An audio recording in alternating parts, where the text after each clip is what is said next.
El campamento azul apareció donde no debía existir. A 5.900 metros de altura, la nieve era una planicie uniforme y hostil, sin marcas previas, sin rastros de actividad humana. Clara y yo avanzábamos con dificultad cuando lo vimos. Un círculo perfecto de 10 carpas azules, idénticas, tensadas con una precisión imposible. No estaban dañadas por el viento ni semienterradas.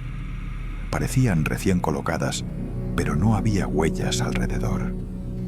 Ninguna expedición tenía permiso para estar allí. Y sin embargo, el campamento nos esperaba como si hubiera sido montado exclusivamente para nosotros. El silencio dentro del círculo era antinatural. El viento que afuera golpeaba con fuerza constante, allí desaparecía por completo. Nos acercamos con cautela.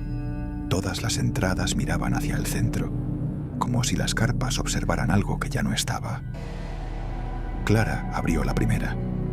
Dentro había una figura humana sentada, formada por capas de ropa de montaña endurecidas por hielo compactado. No era un muñeco improvisado, tenía proporciones exactas, peso real, volumen. La capucha cubría lo que debería ser un rostro. La segunda carpa contenía otra figura, la tercera también. Cada una estaba en una postura distinta, de pie, arrodillada, encorvada, como si hubieran sido detenidas en medio de una acción. No encontramos sangre, ni cuerpos reales, ni señales de lucha. Solo ausencia reemplazada por imitaciones perfectas. El frío comenzó a sentirse diferente, más profundo, como si se filtrara directamente a los huesos. En la sexta carpa encontramos una cámara encendida sobre un trípode. Una luz roja parpadeaba indicando grabación activa. Cuando miré la pantalla, sentí un vacío inmediato en el estómago. El video mostraba a Clara y a mí entrando a esa misma carpa. No era una grabación vieja ni borrosa. Era nítida, cercana, imposible. La ropa, los gestos, incluso la expresión de desconcierto en mi rostro, coincidían exactamente con lo que estaba sintiendo, salvo por un detalle insoportable. Esa escena aún no había ocurrido. El contador avanzaba. La grabación estaba adelantada en el tiempo. En el video, mi versión futura se detenía, giraba lentamente hacia la cámara y movía los labios. Aunque no había sonido, entendí el mensaje con claridad absoluta. Ya llegamos. En ese instante, las carpas crujieron al mismo tiempo, no por el viento, sino como si algo dentro de ellas se hubiera movido. Sentí una necesidad irracional de entrar en una de las carpas vacías, de ocupar el lugar que nos correspondía en el círculo azul. Clara me tomó del brazo y gritó mi nombre. Ese sonido rompió el hechizo. Corrimos sin rumbo, atravesando el límite invisible del campamento. Cuando nos detuvimos, jadeando, el círculo había desaparecido. Solo quedaba la nieve intacta, como si nunca hubiera habido nada allí. Esa noche, en el campamento base, revisé mi cámara personal. Había un archivo nuevo. Mostraba a Clara y a mí entrando a una carpa azul. Esta vez, el video no se detenía antes de que ocurriera. Seguía grabando, esperando que el futuro terminara de alcanzarnos.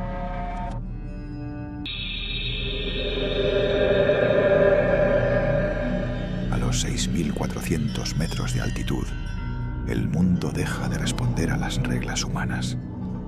El aire se vuelve hostil. Cada respiración es un acto consciente y el silencio adquiere una densidad que oprime el pecho.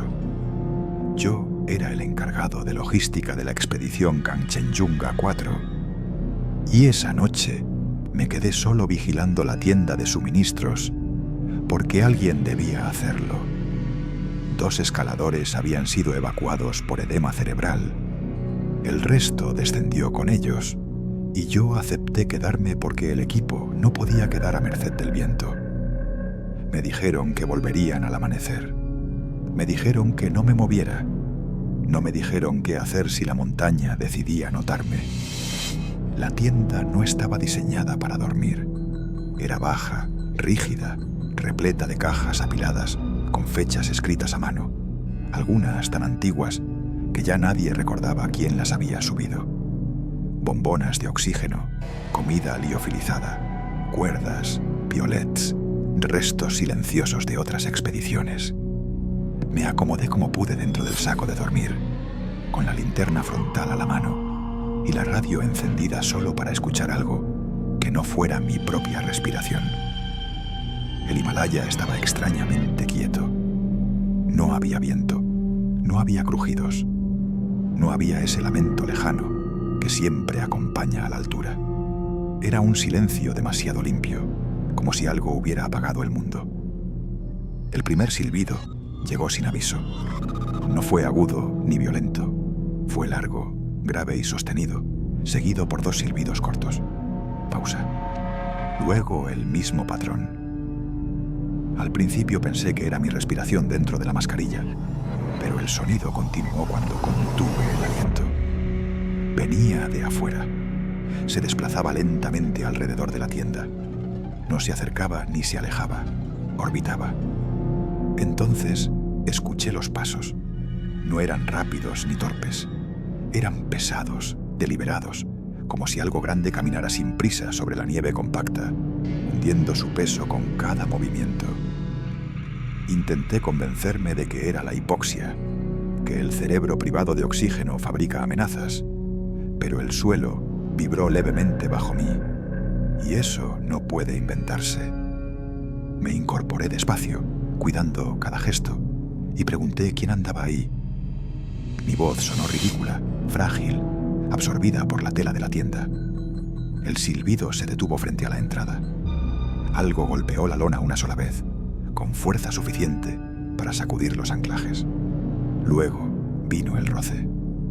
Algo recorriendo la tienda desde afuera, tocándola, arrastrándose con lentitud, como si tanteara la forma del refugio.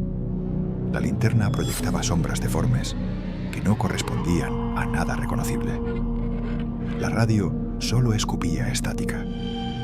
Cuando intenté hablar, el sonido cesó de golpe y el silencio regresó con una violencia tan absoluta que mis oídos comenzaron a zumbar. No sé cuánto tiempo pasó antes de que el cansancio me venciera. Dormir a esa altura no es dormir, es hundirse en un estado turbio, lleno de despertares bruscos. Por eso supe con absoluta certeza que algo había cambiado cuando abrí los ojos. No escuché el cierre de la tienda abrirse. Simplemente desperté con la sensación inequívoca de que ya no estaba solo. El aire había cambiado. Olía a cuero viejo, a metal húmedo, a algo que no pertenecía a ese tiempo.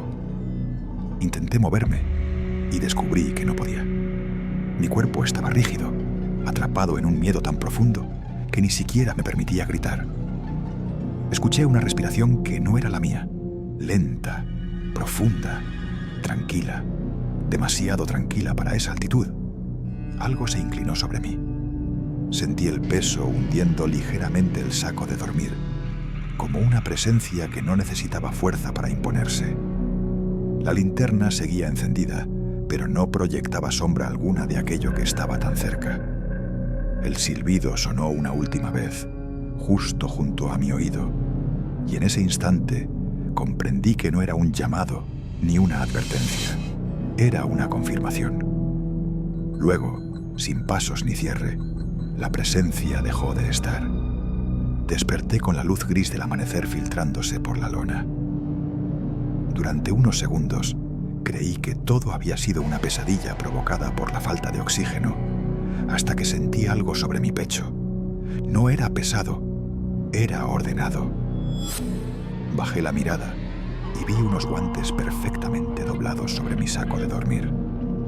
No eran míos, no eran de nadie de la expedición. Eran antiguos, de cuero endurecido, con costuras toscas, idénticos a los que había visto en fotografías de expediciones desaparecidas en los años 70. Debajo de ellos había una pequeña etiqueta cosida a mano, con un nombre que reconocí de inmediato. Tsering Dolma, 1974. Salí de la tienda temblando. No había huellas alrededor, ninguna. La nieve estaba intacta, como si nadie hubiera caminado allí en días. Los guantes, sin embargo, seguían tibios.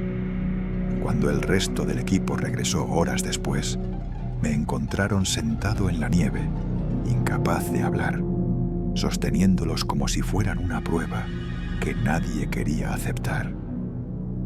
Más tarde, en el campamento base, revisaron archivos antiguos, descubrieron informes nunca publicados, expediciones que escuchaban silbidos nocturnos, pasos alrededor de las tiendas, objetos movidos, doblados, colocados con una precisión casi ritual. Siempre lo mismo, siempre el orden. Hoy sigo trabajando en logística, pero jamás vuelvo a quedarme solo en altura, porque entendí algo que no aparece en ningún manual de montañismo. En el Himalaya no estás solo cuando escuchas pasos. Estás solo cuando dejan de escucharse. Eso significa que ya están dentro, recordando que la montaña no olvida a quienes mueren en ella y que siempre devuelve lo que toma, cuidadosamente doblado, para que nunca puedas fingir que no estuvo ahí.